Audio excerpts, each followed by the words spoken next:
Many thousand years ago, there was a yogi whose name was Sunira. We believe Sunira was just the next generation after Saptarishis. He lived and worked in the mountains which are presently in Nepal. And he took on an impossible project.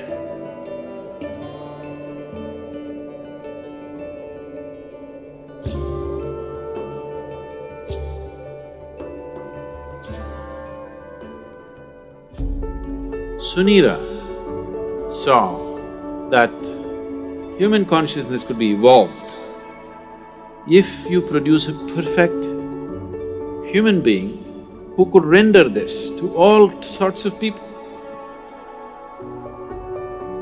In a way, he comes from the tradition of Shiva. Somewhere it's his dream to build another being like that. He wants to build a living Shiva once again, a perfect teacher for the world who is completely multidimensional, not this kind of teaching or that kind of teaching. As Shiva explored the whole human consciousness and human body in every possible way, he wants that kind of a living being. So he started building the energy body for that kind, and then he believed that he could build a physical body on top of that and let him loose in the world. With a lifespan of a few hundred or thousand years, so that he will transform the whole world by the time his time is done. So he started working on this project. And of course he died unfulfilled.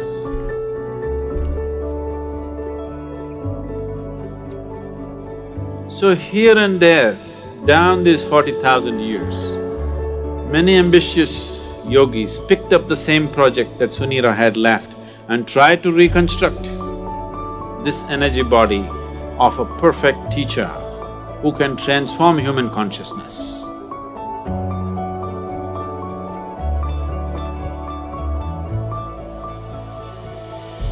They call him Maitreya. Maitreya means a friend, a true friend to the humanity, to come and change humanity, the world teacher.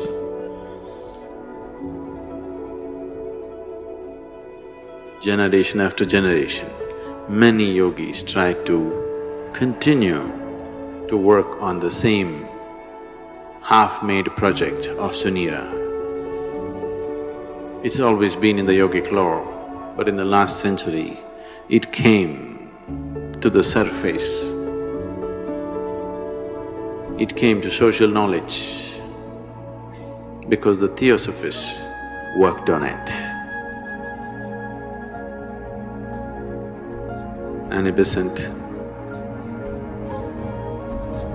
Leadbeater, and Madam whatever her name, I can never pronounce, Blavatsky. All three of them took this project up. They said, we are going to make it. They amassed a vast amount of occult knowledge, probably for the first time in the last few hundred years, and definitely for the first time, not in a traditional way but in a modern way.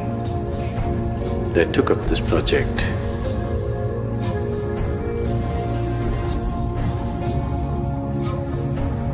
And they tried to locate this being, this unfinished project. They want to take it up and complete it. Some work was done. They had the knowledge, but they did not have the capability. They acquired much information, but they could not acquire the necessary means to do anything like that. Twice they made serious effort to simply declare that they have completed the project, the perfect being has come. But it did not work.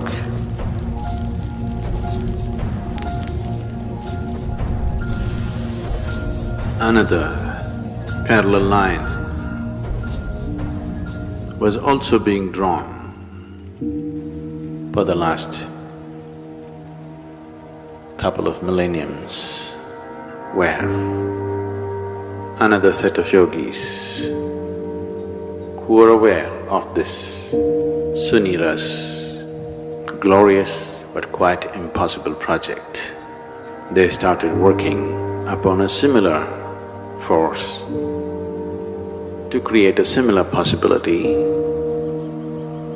but with a completely different understanding of the same, creating a perfect being, but not as a human being, not in human form,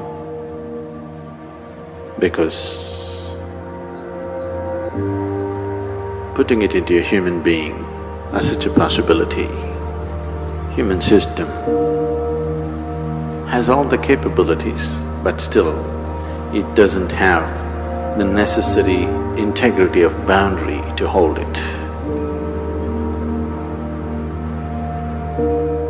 There are previous experiences of creating or attempting to create Dhyanalingas in many places. Any number of projects have started in the last 2000, 3000 years and they've been abandoned halfway because of some problem or the other.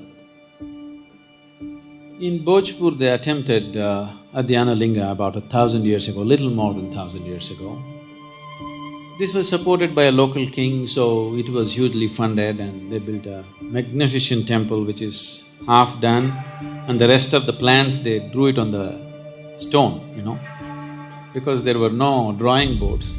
They flattened up a rock and they made an elaborate plan of the temple in all detail, the architectural thing on the stone. They had a grand plan, a beautiful setting and everything. But half completed, it stopped because of certain things. The lingam itself, they worked on it for more than 3 years. They had 14 people working on it, one yogi who started this whole process. But this yogi worked for over 2 years and produced these 14 people, 7 men and 7 women, of enormous or extraordinary accomplishment, and they started working. They created this lingam almost 95% done. But at that time an invasion happened.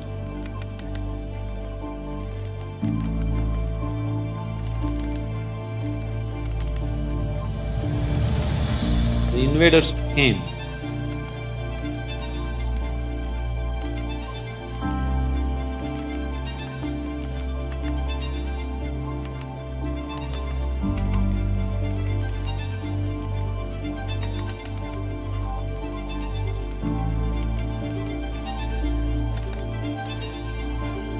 Found these people in certain states which whatever looked prickish for them, and they attacked.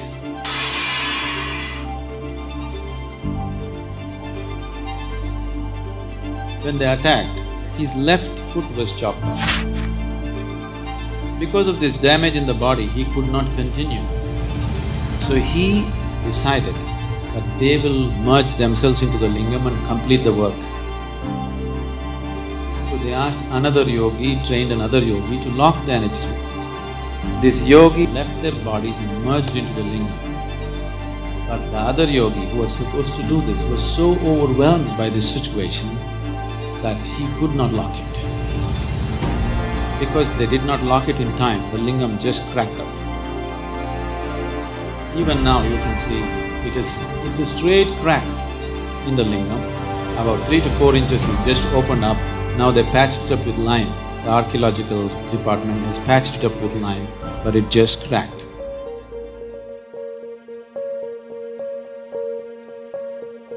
Building such structures has been the want of many yogis because creating tools for enlightenment, not just as teachings, not just as practices that one can do, but living tools that people can walk through, living tools by which people can be impacted towards that process, has always been the great desire of the yogis. One of them who had such a desire fixed me up for the job.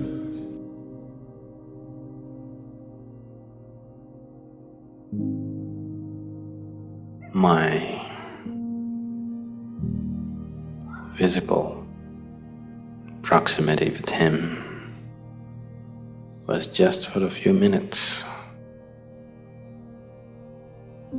It is in these few moments that this fabulous crafty man enslaved me for his project.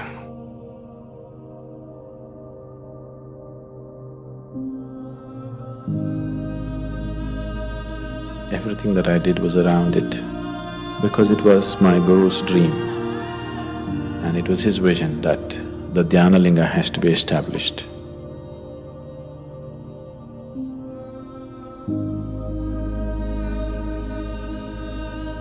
This is my Guru's will and grace.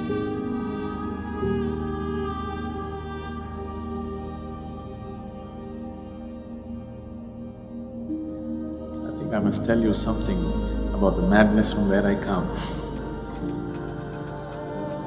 After 2 lifetimes of heartbreaking sadhana, very intense, very truly heartbreaking sadhana. These 2 lifetimes, I was referred to by people as Shiva Yogi. And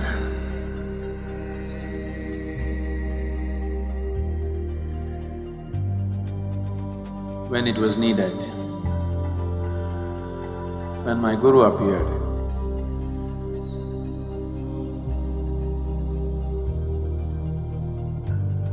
and when he felt he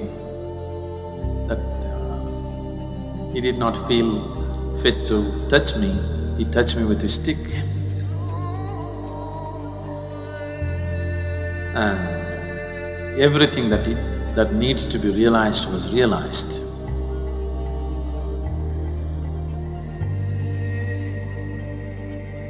I was at the very peak of anything can be.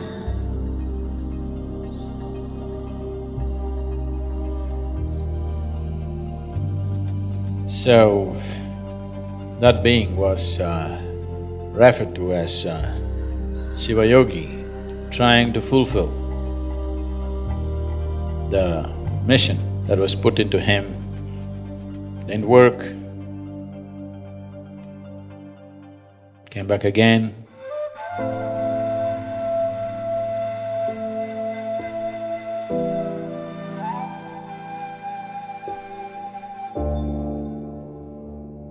Sadhguru Sri Brahma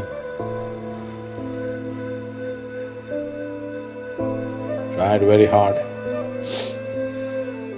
almost successful, but couldn't fix the goodwill in the society because the intensity of who he is could not be understood in the social circumstances. He couldn't fulfill that. He prepared a few people and then went up the mountain. He was checking himself, why has he failed? He's got everything. Why is it didn't happen? He knew it's not that he lacks the competence, it's just that he did not garner the social support that was needed. So he went up the mountain for the last time.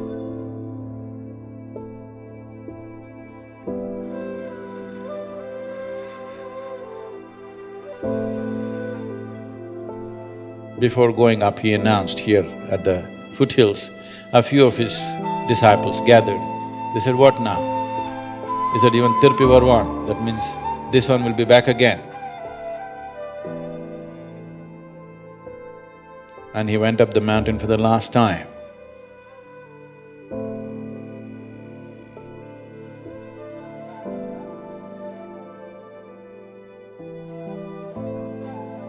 And he did a rare thing. He left his body through all his 7 chakras at the same time. He's just checking himself. He knows it's not so, but still the first blame should be on you when something doesn't work. So he's checking in case I'm not good or I'm not good enough. So he left his body through all his 7 chakras. This phenomenal energy, this very distinct energy which is nowhere else, you can experience on the 7th hill.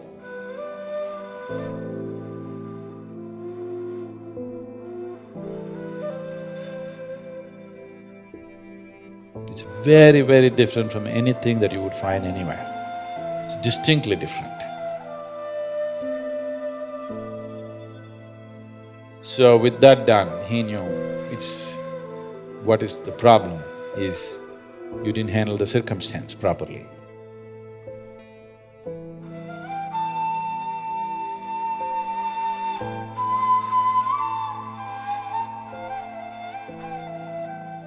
This round when we came, we planned everything to a point where we decided a few people that I need, where they are born, in which room, how. Everything was planned, it went accordingly.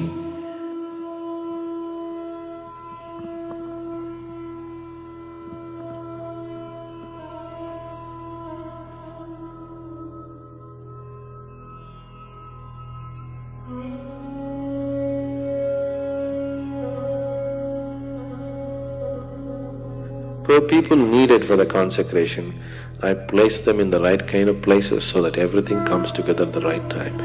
In spite of that, took it 18 years of preparation in this life to put it together, to put the people together, to remind them of their past, to get them there.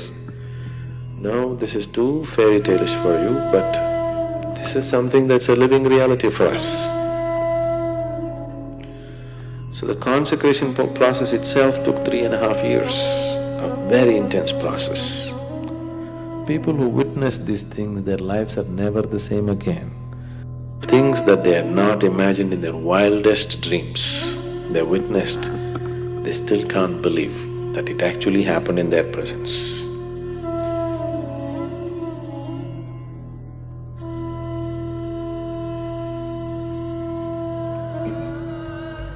Yogi Sunira, he worked through his lifetime, and towards the end of his life, when this dream of creating a perfect being remained unfulfilled, Yogi Sunira made a prophecy that long time from now, long time from now, this work that I have started will find fulfillment and reverberate, not here, but in the green hills of the south. Our hills are green. We are in the south. So whatever Sunira's prophecy has come true, but not the way he thought it would.